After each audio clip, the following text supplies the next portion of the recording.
ሰላም ጤና ይስጥልን አድማጭ ተመልካቾቻችን ከቶፕ ትንሽ ኔትወርክ ዕለታዊ ዜናዎችን ይዘን ቀርበናል። በቅድሚያ ማርቶቹን በአማራ ክልል 42 በመቶ የሚሆኑ ተማሪዎች አሁንም ከትምህርት ገበታ ውጭ መሆናቸው ተገለጸ።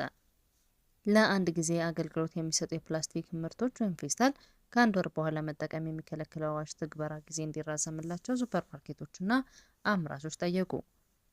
የቅርሶችን ደህንነት መጠበቅና ለቱሪዝም ክፍት የማድረግ ስራ በአንድ አካል ብቻ የሚሰራ እንዳልሆነ ተገለጸ። በቤንሻንጉል እስከ 40 በመቶ የኮሪደር ልማት ወጪ ከህብረተሰቡ ለመሰብሰብ መታቀዱ ተገለጸ። እስራኤል ለሶማሌላንድ የሀገርነት እውቅና በይፋ መስጠቷን አስታወቀች። በአማራ ክልል በ2018 የትምህርት ዘመን ወደ ትምህርት ገበታ ይመለሳሉ ተብለው ከታቀዱ ተማሪዎች መካከል 42 በመቶ የሚሆኑት በተለያዩ ምክንያቶች እስካሁን አለመመዝገባቸውን የክልሉ ትምህርት ቢሮ አስታወቀ።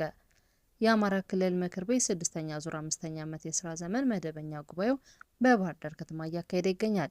የቢሮው ኃላፊ አቶ ጥላሁን ወርቅነህ የ5 ወራት የስራ አፈጻጸም ሪፖርታቸውን ለክልሉ ምክር ቤት 11ኛ መደበኛ ጉባኤ ባቀረቡበት ወቅት በበጀት ዓመቱ 7.4 ሚሊዮን ተማሪዎች ለመመዝገብ ታቅዶ እንደነበር የጠቆሙ ሲሆን በተግባር የተመዘገቡት ግን 4.3 ሚሊዮን ወይም 58 በመቶ ተማሪዎች ብቻ መሆናቸውን ገልጸዋል። የቢሮ ኃላፊ ምንም እንኳን የተማሪዎች ምዝገባ ካለፈው ዓመት ጋር ሲነጻጸር መሻሻል ቢያሳይም ከግማሽ ሚሊዮን በላይ የሚሆኑ ተማሪዎች አሁንም ከትምህርት ገበታ ውጭ መሆናቸው እጅግ አሳሳቢ ጉዳይ መሆኑን አመላክተዋል። ለዚህ መስተጓጎል ዋነኛው መንስኤ በክልሉ ያለው የጸጥታ ችግር መሆኑን ኃላፊው በሪፖርታቸው የጠቆሙ ሲሆን የህፃናት ዕጣ ፈንታ አደጋ ላይ እንዳይወድቅ የምክር ቤት አባላት ለሰላም መስፈንና ለትምህርት ሂደቱ መቃናት ልዩ ትኩረት እንዲሰጡ ጥሪ አቅርበዋል። ቢሮው በትምህርት ገበታቸው የሚገኙ ተማሪዎችን ለመደገፍ ጥረት እያደረገ መሆኑን የገለጹት አቶ ጥላሁን በተለይም የመጽሐፍት አቅርቦት በተመለከተ በሁሉም የትምህርት አይነቶች የተማሪና የመጽሐፍ ጥምርን አንድ ለአንድ ማዳረስ መቻሉን እንደ ትልቅ ስኬት ለምክር ቤቱ ማስረዳታቸው ተዘግቧል። ለአንድ ጊዜ አገልግሎት የሚሰጡ የፕላስቲክ ምርቶች ወይም ፌስታል ከአንድ ወር በኋላ መጠቀም የሚከለክለው አዋጅ የትግበራ ጊዜ እንዲራዘምላቸው ሱፐር ማርኬቶችና አምራቾች ጠየቁ። የአካባቢ ጥበቃ ባለስልጣን በበኩሉ አዋጁ ተግባራዊ ከመደረጉ አስቀድሞ የተሰጠው የ6 ወራት የሽግግር ጊዜ እንደማይራዘም አሳውቋል። በግንቦት 2017 ዓ.ም በህዝብ ተወካዮች ምክር ቤት በሙሉ ድምጽ ያጸደቀው ይህ አዋጅ የደረቅ ቆሻሻ አያያዝና አወጋገድን የሚመለከት ሲሆን ለ13 ዓመታት በስራ ላይ የቆየውን ነባር ህግ የተካ ነው። አዲሱ አዋጅ ለአንድ ጊዜ ብቻ ጥቅም ላይ የሚውል ፕላስቲክ ማምረት፣ ለገበያ ማቅረብ፣ ወደ ሀገር ውስጥ ማስገባት፣ መሸጥ፣ ማከማቸት ወይም መጠቀምን ከልክሏል። ክልከላውን ተላልፈው በተገኙ አምራቾችና ተገልጋዮች ላይ የህግ ተጠያቂነትን የሚያስከትል የዚህ አዋጅ አፈጻጸም በረቂቅ ደረጃ ለፓርላማ ከቀረበ ጊዜ አንስቶ ሲያነጋግር ቆይቷል። ስስ ፌስታሎችን በብዛት የሚጠቀሙ የንግድ መደብሮች ለአንድ ጊዜ አገልግሎት የሚውሉ የፕላስቲክ ከረጢቶችን የሚተኩ አማራጭ ምርቶችን በገበያ ላይ እንደ ልብ አለመኖራቸውን አዋጁን በተቀመጠለት ጊዜ ተግባራዊ ለማድረግ እንቅፋት እንደሚሆን ያስረዳሉ። በሜድሮክ ኢንቨስትመንት ግሩፕ ስር ያለው የኩዊን ሱፐርማርኬት ዋና ስራ አስኪያጅ ሰሚራ ሸረፋ አዋጁ መውጣቱን ተከትሎ ስስ ፌስታሎችን ላለመጠቀም የሚችሉበትን ቢያደርጉም እስካሁን ምትክ ምርት ማግኘት አለመቻላቸውን ተናግረዋል። ስራ አስኪያጇ ያለ ስስ ፌስታል አገልግሎት መስጠት ፈታኝ ነው ባይ ናቸው። የቅርሶችን ደህንነት መጠበቅና ለቱሪዝም ክፍት የማድረግ ስራ በአንድ አካል ብቻ የሚሰራ እንዳልሆነ ተገለጸ። የኢትዮጵያ ቅርስ ባለስልጣን በ2018 ዓ.ም በሁሉም ክልሎች የሚገኙ 17 ቅርሶችን የቅርስ ጥበቃና እንክብካቤ ስራ ለመስራት ማቀዱን ገልጸዋል።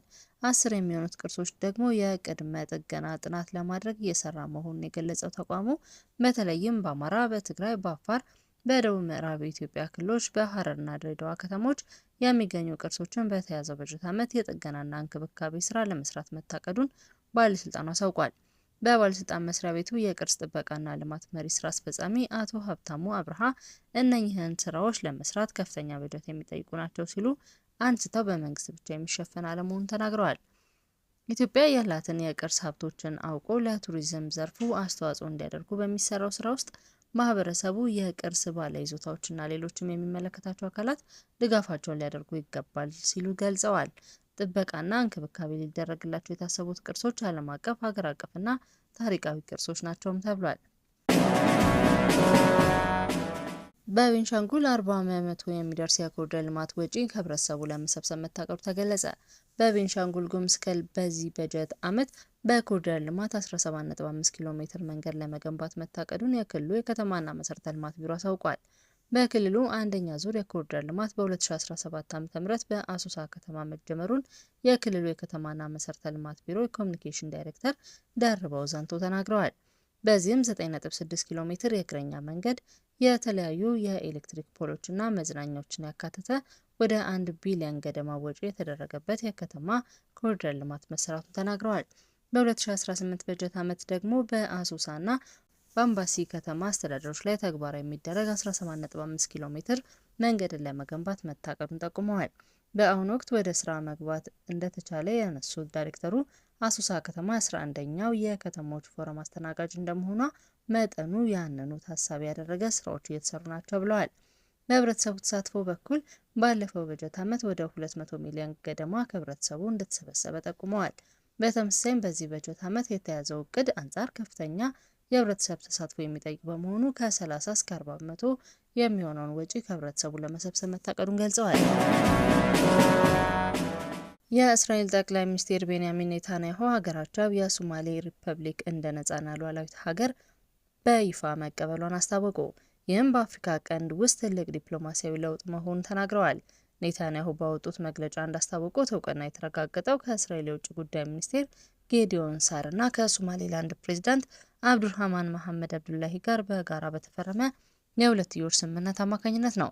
ጠቅላይ ሚኒስትሩ በመግለጫቸው ቀደም ሲል በአሜሪካው ፕሬዚዳንት ዶናልድ ትራምፕ አነሳሽነት የተፈረመው የአብርሃም ስምምነት መንፈስን የተከተለ መሆኑን ገልጸዋል። ኔታንያሁ ፕሬዚዳንት አብዱርሃማንን ታሪካዊ መግለጫ ባሉት በዚህ ስምምነት ላይ እንኳን ደስ አለዎት ሲሏቸው ለሰላምና ለመረጋጋት ላሳዩት ቁርጠኝነትና አመራር ምስጋና አቅርበዋል። በተጨማሪም የእስራኤል ጠቅላይ ሚኒስትር የሶማሊላንድ ፕሬዚዳንት በእስራኤል ይፋዊ ጉብኝት እንዲያደርጉ ግብዣ አቅርበውላቸዋል። እንደ ኔታንያሁ ገለጻ ፕሬዚዳንት አብዱርሃማን በወሰዱት እርምጃ ደስታቸውን ገልጸው እስራኤል ሽብርተኝነትን በመዋጋት ቀጠናዊ ሰላምና በማስፈን ረገድ ለምትጫወተው ሚና ያላትን አድናቆት ገልጸዋል። ጠቅላይ ሚኒስትሩ ለዚህ ሂደት መሳካት የውጭ ጉዳይ ሚኒስቴሩ ጌዲዮን ሳር፣ የሞሳድ ዳይሬክተር ዴቪድ ባርኒያ እና የእስራኤል የደህንነት ተቋማት ላበረከቱት አስተዋጽኦ እውቅና ሰጥተዋል። ኔታንያሁ እንደገለጹት እስራኤል በግብርና፣ በጤና፣ በቴክኖሎጂና በኢኮኖሚ ዘርፎች በሚደረጉ ሰፊ ትብብሮች አማካኝነት ከሶማሌላንድ ጋር ያላትን ግንኙነት ለማስፋፋት አቅዳለች። አድማጭ ተመልካቾቻችን ከቶፕ ኒውስ ኔትወርክ ለዕለቱ ያዝናቸው ዜናዎች እነዚህ ነበሩ።